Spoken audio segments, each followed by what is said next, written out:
Hey, true alien fans, Adrian Smith here, and welcome back for another thrilling paranormal probe. We're diving deep into the world of aliens and abductions, UFOs, all that paranormal stuff, separating facts from fiction. Yeah.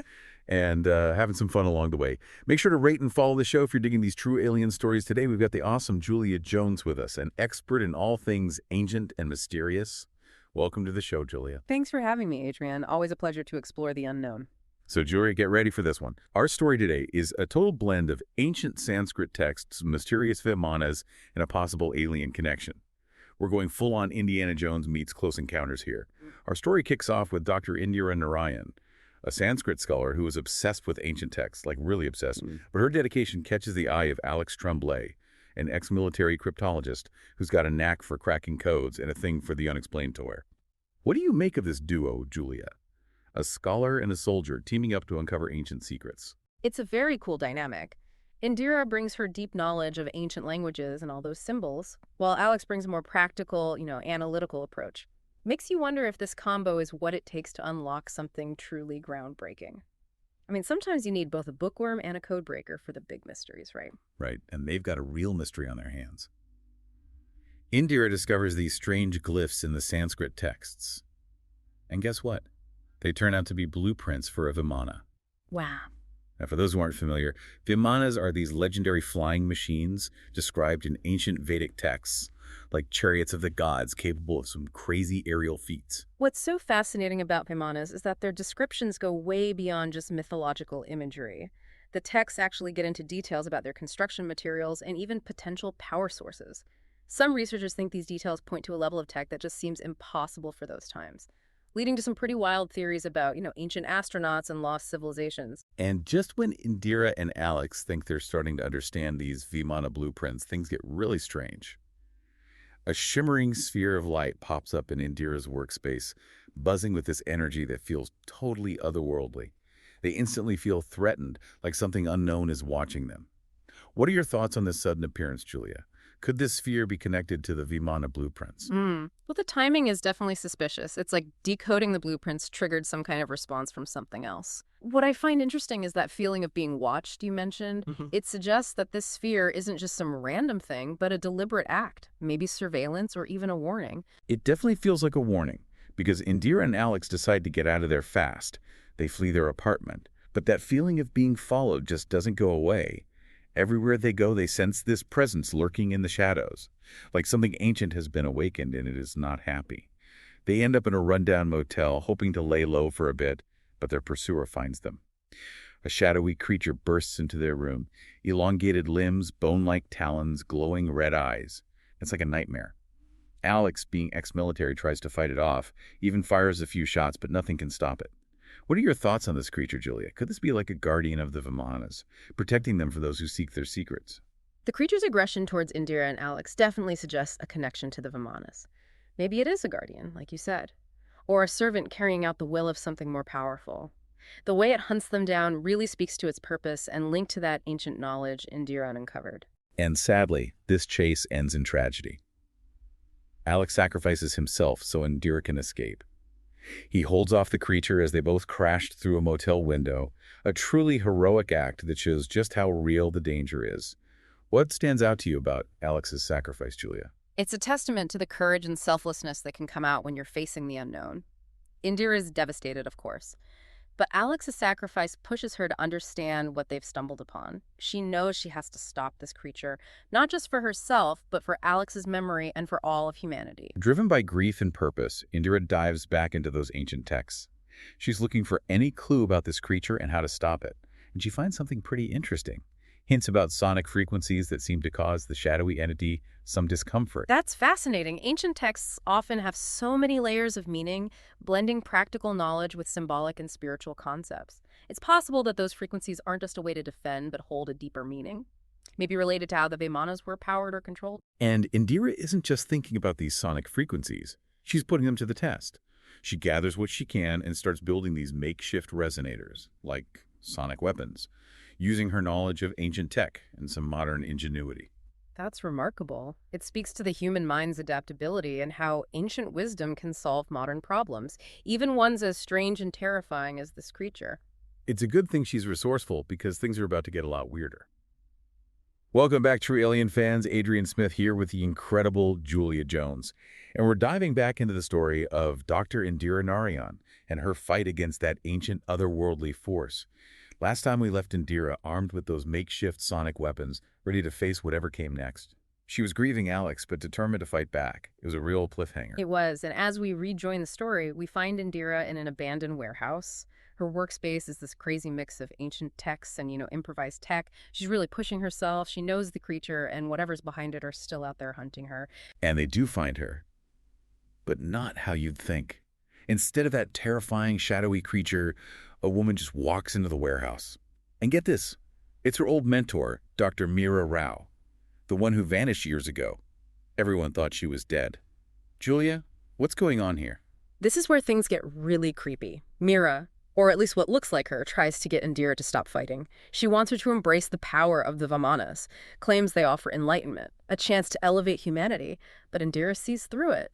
She's seen what this power can do, how it twists and corrupts. She knows the real Dr. Rao would never go for this. It's like a classic horror movie trope, right? The monster takes on the form of someone you trust to try and trick you. Exactly. It's meant to play on Indira's vulnerability, her grief for Dr. Rao, her desire for guidance.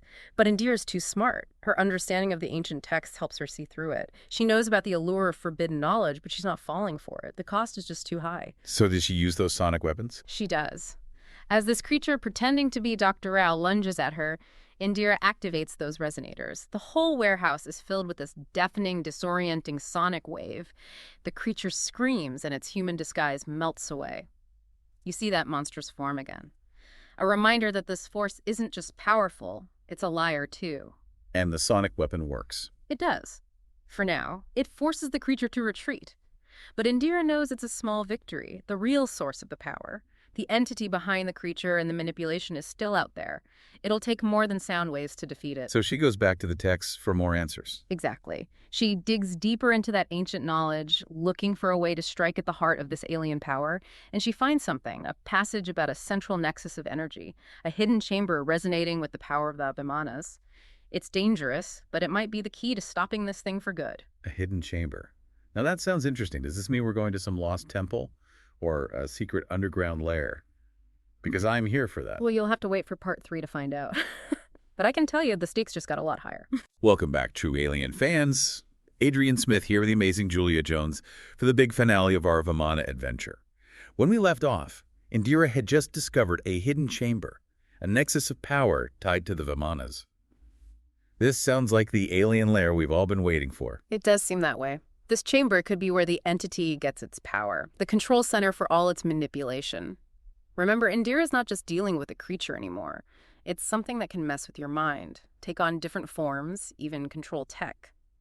This chamber might be the key to understanding why it's doing all this and how to finally stop it. And Alex, he somehow survived that fall from the motel window. He's back with Indira, ready to take on this final mission. What a comeback. The reunion adds a whole new layer to this whole thing. They've been through so much together, faced incredible danger, lost friends, stared into the abyss, their bond is strong, and now they're ready to face the ultimate challenge together. So where is this hidden chamber? How do they find it? That's where things get really interesting. The ancient text mentions a specific astronomical alignment, a rare convergence of stars that will reveal the entrance. It's like the ancients designed it to be accessible only at a very specific time and place. That's awesome. Straight out of an Indiana Jones movie. Yeah. They figure out the clues and find the entrance. They do. Using her knowledge of astronomy and ancient languages, Indira deciphers the cryptic instructions. It leads them to a remote spot in the Himalayas. A really desolate, mountainous region shrouded in myth and legend. Picture towering peaks, ancient monasteries, and that feeling of mystery in the air. The Himalayas. What a setting for a final showdown. So what happens when they get there? They find this ancient temple tucked away among the snowy peaks. It's been abandoned for centuries, but you can still feel this otherworldly energy coming from it. As the stars align, a hidden doorway appears. It leads down into the mountain. That's giving me chills. It's like stepping into another world. Do they go in? Oh. They're cautious. They know they're walking into the lion's den, right into the heart of the entity's power, but they're determined to end this. Their desire to win outweighs their fear. They're armed with those sonic weapons and their knowledge, and they enter the chamber. Okay, I can't wait. What's it like inside?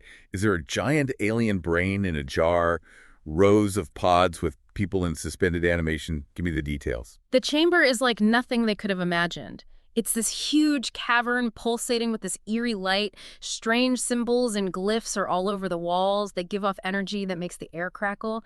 And at the center of it all is this massive crystalline structure humming with power. It's breathtaking and terrifying at the same time. So this crystal is the source of the alien power. It seems that way. Indira thinks this crystal is how the entity influences our world. It amplifies its power and allows it to manipulate things and people from far away. She realizes that to stop it, they have to destroy this crystal. That's not going to be easy, right? We're talking about some crazy, powerful alien artifact. How do you even start to destroy something like that? As they approach the crystal, something strange happens. Remember those sonic frequencies Indira discovered? The ones that seem to bother the entity. Yeah, the one she used for those resonator weapons. Right. Well, as they get closer to the crystal, it starts resonating with those same frequencies. It's like it's pushing and pulling them at the same time, creating this feedback loop. So the crystal's like a giant tuning fork. Kind of. Oh. And Indira gets this idea. What if instead of trying to break the crystal, they could use its own resonance against it? Awesome. Turn the enemy's weapon against them, right? How does she do it? Indira uses her knowledge of the frequencies and those makeshift resonators. She comes up with a plan to overload the crystal with its own energy. It's risky, but they're running out of options.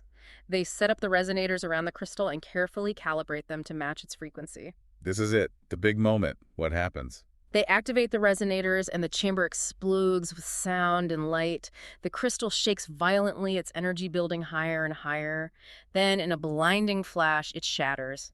The energy knocks Indira and Alex back, but they're okay. They did it. They destroy the alien power source. What a win. What happens next? The chamber goes quiet, the weird light vanishes, and a feeling of peace settles over the temple. The entity's influence is gone. Its hold on our world is broken. Indira and Alex come out of the chamber exhausted, but they did it. They faced their fears, outsmarted an ancient force, and saved humanity. That is a true alien podcast ending. But Julia, makes you think, what does it all mean? What did we learn from this crazy story? It reminds us that even when you're up against something incredibly powerful, knowledge and human ingenuity can win. Indira, a scholar dedicated to ancient texts, used that knowledge to fight a threat from another world. It shows how important curiosity is and how we should always seek knowledge even when people doubt us. It shows the power of human connection, courage, and the belief that we can overcome anything. Beautifully said, Julia. And to all our true alien listeners out there, if you've had your own encounters with the unexplained or if you have a theory you want to share, tell us about it. We'd love hearing from our true alien family. Until next time, keep those eyes on the skies, stay curious, and never stop exploring the mysteries of the universe.